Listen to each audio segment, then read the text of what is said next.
What's up, y'all? It shows with the most that does the most. JerCrispy, like I said, it's your host with the most that does the most. JerCrispy. And today is Black History Month. First day of Black History Month. Y'all excited for first month of Black History Month? But anyways, today what I got y'all is the falling off the emo rapper most conversation Jenner. So make sure you like, comment, subscribe, and follow social media. It's gonna pop up on the screen. Let's see how this goes. Yes, sir. Back in 2017, emo rap was hands down the most exciting genre of rap out there. Artists like Lil Peep, XXXTentacion, and eventually Juice WRLD were starting to see some serious mainstream success, and new talented artists were popping up left and right. Emo rap seemed to be the direction rap was just taking as a whole. However, years later, what's come of emo rap is not what most fans would have expected. The genre is wide open, and not only that, no one is interested in listening to it. So what happened, and how? My name is Rashad Bashir, and this is the fall of emo rap, rap's most controversial genre. But before we talk about the fall, we have to talk about its rise. And before that, we have to define it. Emo rap is a genre that exploded in 2017, combining hip-hop, trap, punk, and rock with emotional lyrics about heartbreak and depression. And certain emo rappers were able to gain huge cult followings due to the vulnerability of the music. On September 9th, 2017, Genius would publish a video titled How Lil Peep, Lil Uzi Vert, and Trippie Redd Are Bringing Back Emo. They claimed Lil Peep was bridging the gap between emo and 2010's trap. And they were right. Around that time, Lil Uzi Vert's EXO Tour Life had also peaked at number 7 on the Billboard Hot 100. It may not have been what's considered emo rap today. Oh, you talking about that? Push me to the edge. All my friends are dead. Push me to the edge. Yeah. When I was little, I used not to like that song for some reason. But when I got older, I started listening. I caught a vibe to it. Song definitely marked a shift in hip-hop. And the emo rap movement was genuinely creative. Lil Peep, along with Lil Uzi Vert, Trippie Redd, and XXXTentacion were bringing a new genre into the spotlight of the mainstream. The fusion of emo and trap was something really new and cool, and topics like teen angst, heartbreak, were something that rap fans had been looking for a while. And when they found it, they couldn't get enough. Emo rap would take the industry by storm, becoming the fastest growing genre on all streaming platforms. And for a while,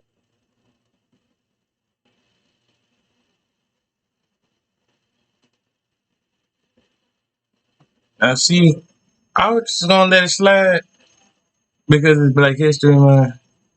But I'm sorry, ain't no way you Chris another grown man. Lil Peep, Lil Peep, you got a lot of explaining to do, my boy. But, oh wait, you can't even explain it, dog. You dead. R.I.P. Lil Peep. He must have been dead. He was young and dumb, man. Emo rap was going crazy. Lil Peep's SoundCloud projects were making serious noise. Artists like Trippie Redd dropped songs like Love Scars, which became huge hits as well. And rappers like XXXTentacion switched his sound to emo rap, with both of his projects topping Billboard. But there's one artist that many have forgotten today, who was once the largest emo rapper, and that's Lil Xan. In 2017, Lil Xan was in a great spot. He had come off of his hit Betrayed, which today is sitting at 300 million views on YouTube, and whether you liked it or not, it's a fact that Lil Xan was one of the first artists to take advantage of the emo rap wave. All of a sudden, Xan was the face of emo rap, even if only for a short amount of time. He was, I remember it. Maybe not the face, but the most popular. How quickly you went from a total nobody to somebody that everybody knew. It's crazy. It was so shocking, even for me being like really close to it. His lazy flow and weird lyrics made people think he was different, and it looked like he was about to make a serious dent in the music industry as an emo rapper, alongside Lil Peep. I'm not even joking. As for a short while, Betrayed was the most viewed music video on Lyrical Lemonade. However, months later, when Xan dropped his debut album, Xanarchy, it sold 28k and got horrible reviews. It was trash. Afterwards, Lil Xan ended up getting more tattoos, releasing more trash songs, and eventually became a nobody. Just a person who people didn't care about and faded into obscurity. But it didn't matter for emo rap fans. Lil Xan's career failing was more of a false alarm. Emo rap wasn't going anywhere anytime soon, at least for the time being, as artists like Lil Peep and XXXTentacion looked like they were going to be making some serious moves, and new emo rappers were popping up every other week. However, all of this excitement would only last a short while, because soon emo rap would suffer a huge tragedy. On November 17th, 2017, at the age of 21, Lil Peep passed away. And emerging rapper Lil Peep died last night, right before he was set to perform in Tucson. Just like all the other OG emo rappers, Peep really lived what he rapped about. But despite the sad news, it did help emo rap's popularity. Right after Peep passed, his fame went through the roof, becoming one of the most streamed artists in the world today, and he'd put emo rap in the spotlight. So fans thought, hey, at least emo rap has one more superstar, right? Nope. Just 7 months later, XXXTentacion passed away as well. X was much more famous than Peep while he was alive. And Drake did that. He ain't passed away. Dude got shot, bro. Dude got shot by Drake. Hired them boys to shoot that boy because Drake knew X was gonna come for the top spot. Trust me. Like you could tell. And he used his own beat to the song, trying to make his own version. Like he did it originally. Like I'm telling you, there's videos of him doing explaining what the hell Drake does that he did. Matter of fact, we should react to that. I don't know, not this week, probably like sooner next week or some shit. I don't know. He was a superstar, and at that point, the face of SoundCloud and technically even emo rap. So his passing was a horrible blow for emo rap, as both him and Peep were wildly young and had very bright futures ahead of them. X's music went even more viral than Peep's after he passed away. X's single Sat hit #1 on Billboard, the first posthumous rap #1 single on Billboard since the Notorious B.I.G. 20 years earlier, and technically even the first emo rap #1 single. And this is what should have started the downfall of emo rap, except there was one last hope. Juice WRLD. 1 month before X passed, Juice WRLD was already gaining a lot of traction, and they even spoke to each other. Lucid Dreams had debuted on the Hot 100 Billboard 1 month before X passed, and afterwards, Juice had even made a song called Legends, dedicated to Peep and X. Juice gained a ton of new fans, as many of X and Peep's fans gravitated towards his music, and Juice WRLD was the perfect rapper to take the throne. Juice WRLD was really into rock and Fall Out Boy's, Blink-182, and Black Sabbath as a kid, which meant when he began rapping, he was a perfect fit for the genre. So he made a SoundCloud, started dropping, and the rest was history. He dropped songs like Lucid Dreams, Moonlight, and All Girls Are the Same, which and Lean With Me, and what else? I'll Be Fine, Used to It. What else on that album? I listened to I listened to all the shit. So that song he did, Lil Uzi, I don't listen to that like that. Just the End of the Road.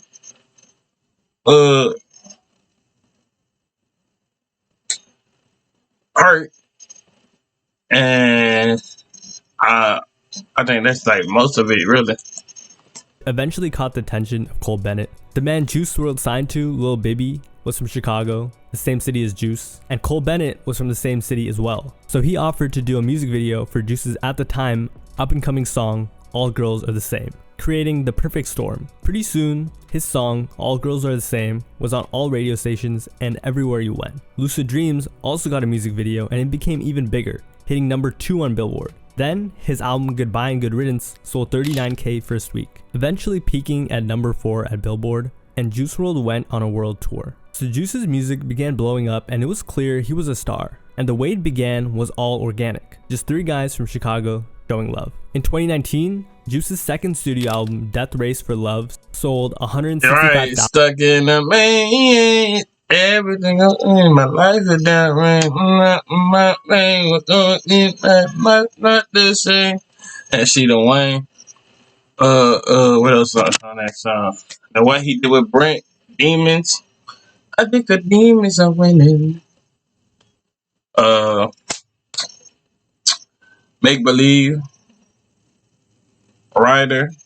Hear me calling. Do you hear me calling? What else we got?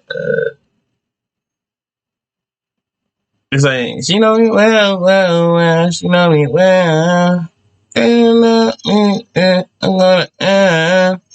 I'm gonna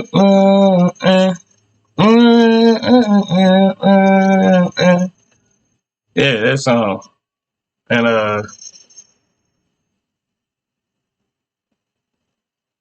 what is that other song? Uh,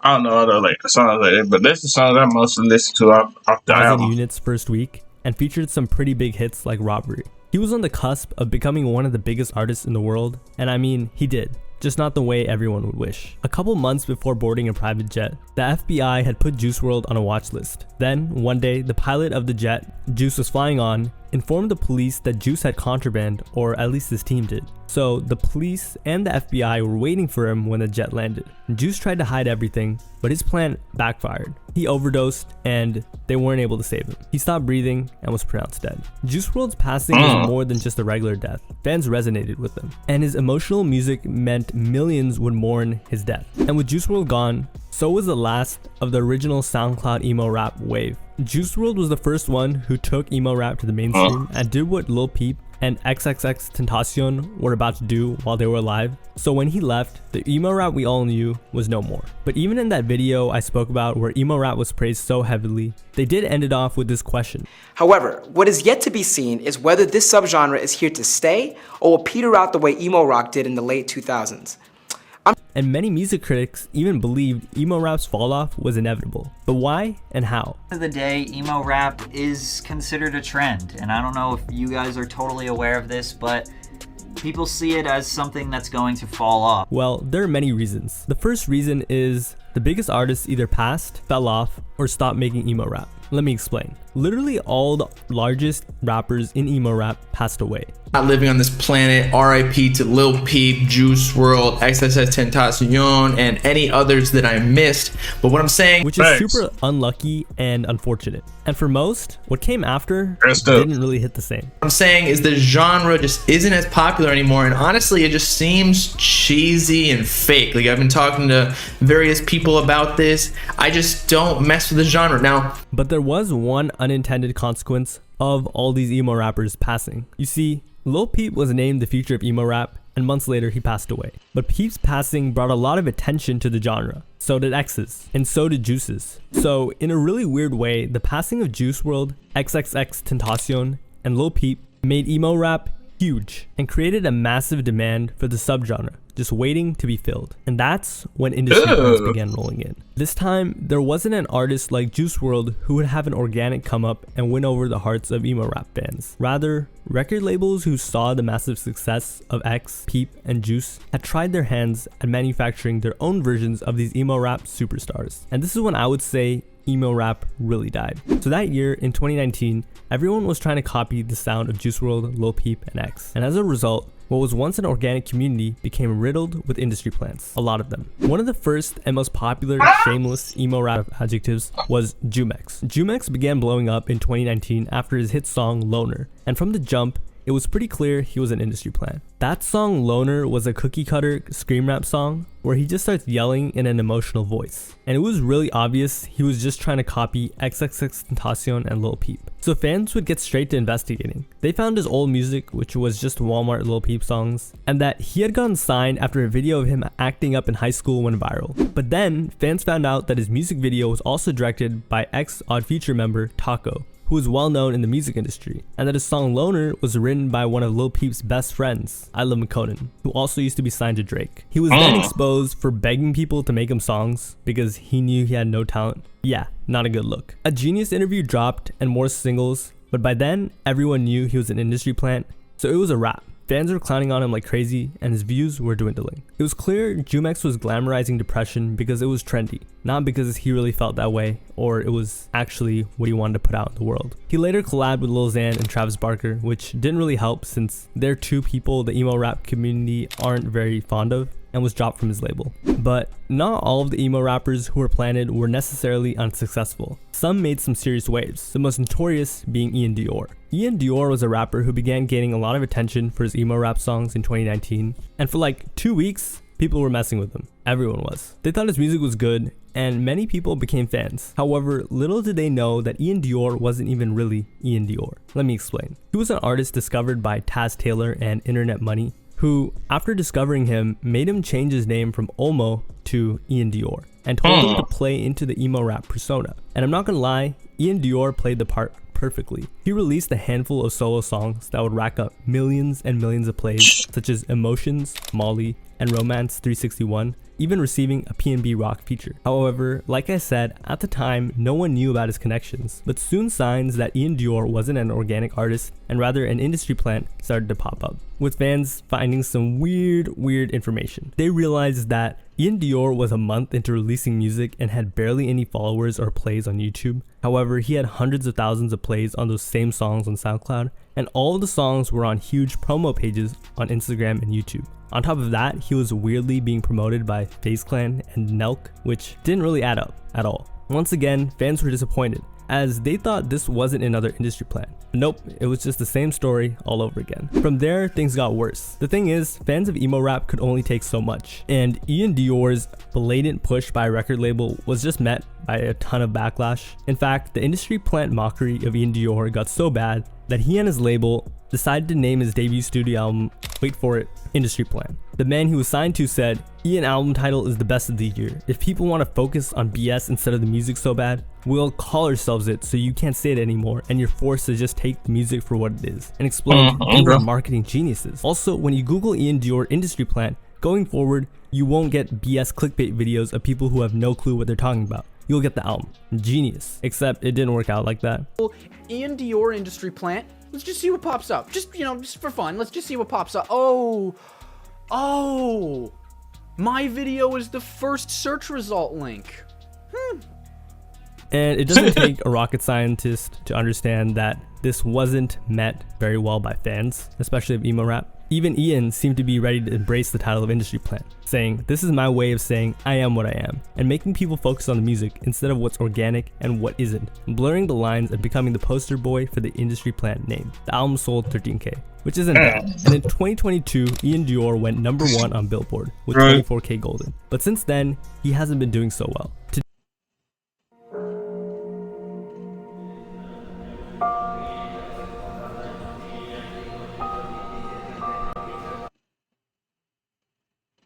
Today, he's releasing pop music, and there doesn't seem to be much interest in him. But Ian Dior wasn't the only industry plant to infect the emo rap scene. There were a couple of others, and not all of them were as lucky. Another one of the emo rap industry plants that came up during that time was Baby Goth, who, fun fact, was signed to the same label as Ian Dior. Baby Goth was a white woman with a bunch of face tats that randomly just spawned into the scene. What do I mean by random? Baby Goth's first moment in rap was when she appeared on Trippie Redd's album Life's a Trip. Then her first song dropped, Swimming, featuring Lil Xan and Trippie Redd, which is quite the introduction for any genre of rapper. It just looked very fishy, so fans went to investigate, and what they found was shocking. It turned out Baby Goth was a failed musician who had signed to Universal Music Group. Her label then covered up her previous career and instructed her to get face tattoos.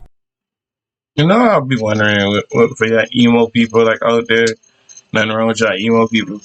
Why do y'all get this thing? I know that stuff hurt.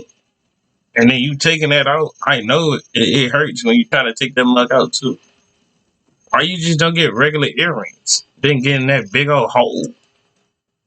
Show contraband and be edgy/emo. So it was pretty clear that her label had customized her like a video game character to make her appeal to a certain audience, teenage emo rap fans, which was kind of weird. Even the guy that signed her confessed she had no personality. And on top of all of that, the music she made was just not very good. And after dropping with other artists like Slim Jimmy, her career failed because her music was just horrible. And no one liked her quote unquote emo rap. And ever since 2020, she hasn't dropped. So Jumex utterly failed, Ian Dior reached the top and then fizzled out as well, and Baby Goth never even got a chance. But there was one industry plant that somehow cheated the system, despite, according to many fans at least, being just as much of a fraud as the others on this list. And that was the artist, The Kid Laroi, who most would dub as the most successful industry plant in the emo rap niche. But once again, when he first started gaining buzz, no one knew his background. Most people discovered him through one of his Lyrical Lemonade videos, which he had plenty of and that all did well. But before that, Laroi was seen posting snippets with Lil Skies, and eventually, fans found out that he had signed to Grade A Productions, who Juice WRLD was also signed to and managed by.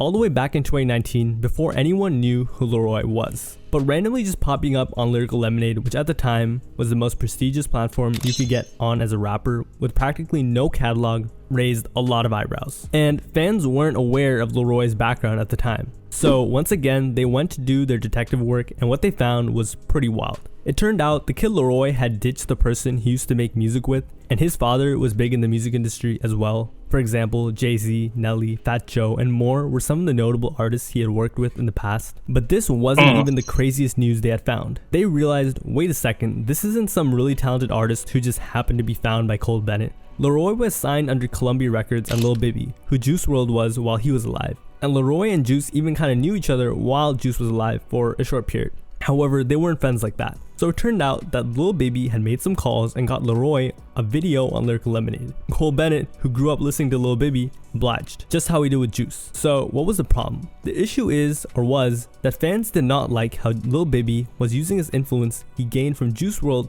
to prop up the kid Leroy as the second coming of Juice. How so? Well, after Juice passed, Lil Baby and Grade A, Juice's management, decided. I don't care what he said, man. He still made them fire songs. I don't care. Yeah, I don't care.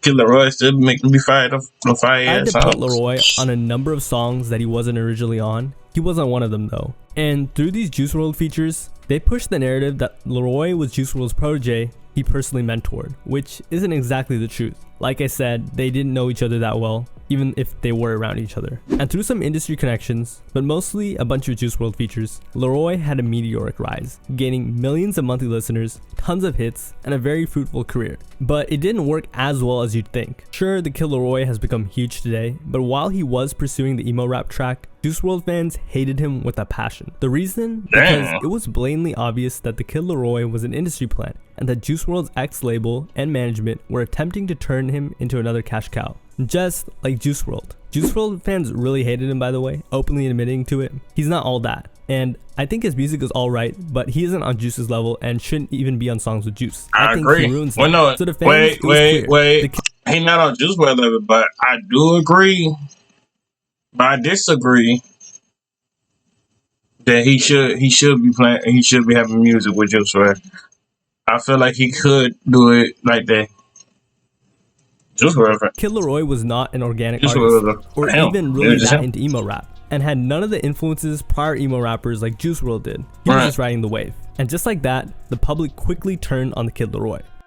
I've seen that people are making videos about his old videos, and they're getting taken down and everything. Strike my boy. Bro, yeah, that I shit was done finding deal, out yeah. about everything. It just seemed like industry planish.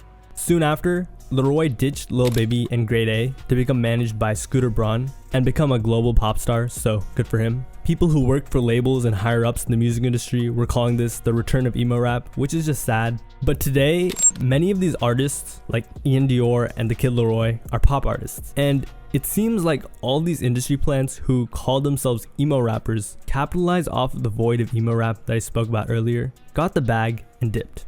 I mean, it got so bad that at one point even Machine Gun Kelly came in to capitalize off of the emo rap fanbase. If you didn't know, MGK was previously a lyric-based rapper and was forced to switch genres after Eminem dissed him. Seeing the opening in emo rap, he decided to try his hand at it and would have many songs produced by Travis Barker. But that's not what made it as bad as it was. It was the fact that Machine Gun Kelly was trying to steal Lil Peep's style and industrialize it, and did so blatantly. But Machine Gun Kelly would have some monster first week sales, like selling 180,000 first week, which was proof that despite the cookie cutter music, MGK and other artists that I mentioned earlier were satisfying the demand that opened up. However, Machine Gun Kelly did face a lot of backlash. For example, he was caught multiple times stealing Lil Peep's style and outfits, going as far to recreate custom made clothes that Lil Peep had, and he did freak out a little bit after he was called out for not really being emo.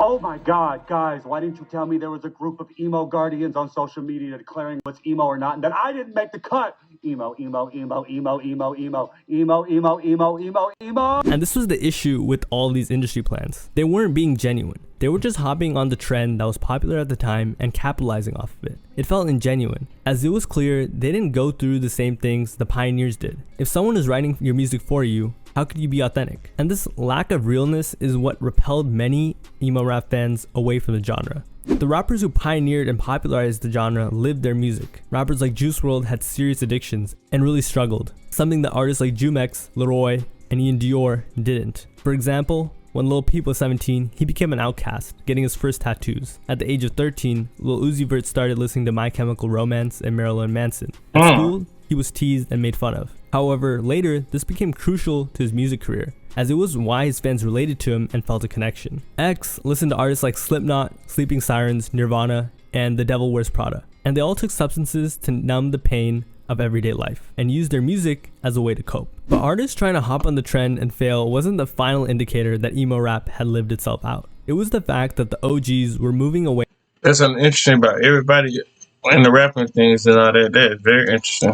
From the emo rap wave. Rappers such as Trippie Redd and Lil Uzi Vert don't even make emo rap anymore. There are still some big players in the game in emo rap, say like Lil Uzi Vert, Trippie Redd. Well, if you think about it, they've already started to move away from that. Did Eternal Take sound like an emo rap album after, EXO Tour Life, which was an emo rap song, and the reason that Uzi blew up to the mainstream, that was. And when they do, it doesn't perform well. Trippie Redd dropped Pegasus, which, sold okay, 65K. It had some emotional things and some of these guitar, piano, whatever instruments from emo rap, and it just didn't do that well. It might tell me there are some artists still doing emo rap, but I feel like it's phasing out. I mean, we got Ian. For example, Lil Uzi Vert's recent attempts to bring back his emo sound, like his song Demon High, haven't exactly worked, and the rock emo stuff on his new album, Pink Tape, are considered to be some of the worst music he's released in years, or ever, if we're being honest. Even artists who single-handedly came up off of emo rap are having trouble. For example, Trippie Redd was one of the pioneers of emo rap, but eventually,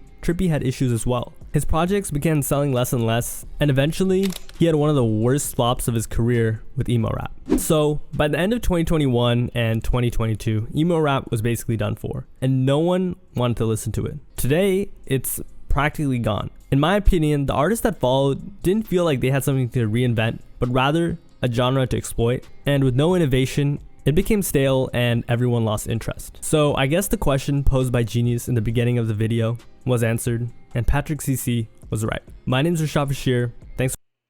Anyways, that was the video of the follow rappers that by emo rapper. Make sure you like, comment, subscribe, follow on social media that did pop up on the screen. And rest up, X, Lil Peep, and Juice WRLD. The top 3 best emo rappers. Bye.